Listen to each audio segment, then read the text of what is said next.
चोरेर लगेछ नि माया थाहा नै भएन।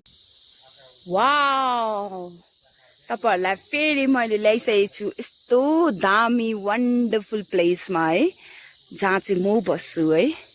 र यो हो तपाईको याक्तिन कारतोक है। अनि कारतोकको नयाँ बस्ती याक्तिन, बिलो याक्तिन भन्छ है।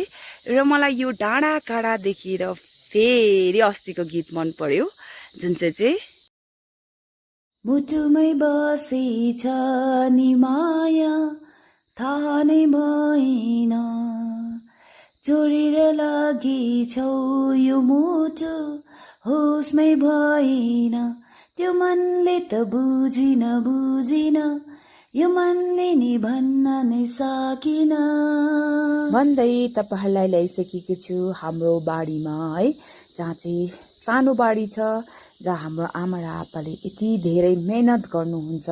यहाँनिर धेरै सागसब्जीहरू लगाउनुहुन्छ, उन्नति गर्नुहुन्छ है उहाँहरूले। अनि उहाँहरूले इन्जोय पनि गर्नुहुन्छ यो चिजलाई, यो कामलाई है।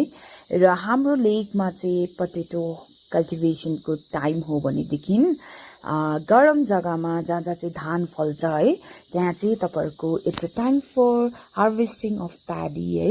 र हाम्रो जग्गामा चाहिँ पोटेटोको कल्टिभेसनको सिजन हो अहिले है। र आपा र आमाले चाहिँ यो केराबारी देख्नुहुँदैछ नि, केरा थुङ्गा देख्नुहुँदैछ नि, त्यहाँदेखिको लिएर रोप्नु भएको चाहिँ तल तल तल तल लानुहुन्छ है, ग्रिन हाउससम्म लानुहुन्छ। ग्रिन हाउसदेखि पनि तल्लो बारीसम्म लानुहुन्छ। र मलाई पनि थाहा छैन यति धेरै आलु चाहिँ किन रोप्नु भएको भनेर है।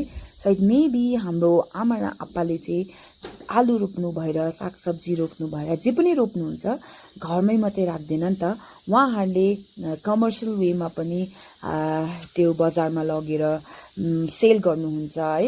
र हाफ पोर्सन चाहिँ प्राय 100मा 20% चाहिँ तपाईको कमर्सियल गर्नुभयो भने 80% चाहिँ आफ्नो मान्छेहरूलाई, आफ्नो फ्यामिली, अब आफ्नो रिलेटिभ्सहरू, आफ्नो चिनापचिहरू है, सबैलाई बाँड्छ है।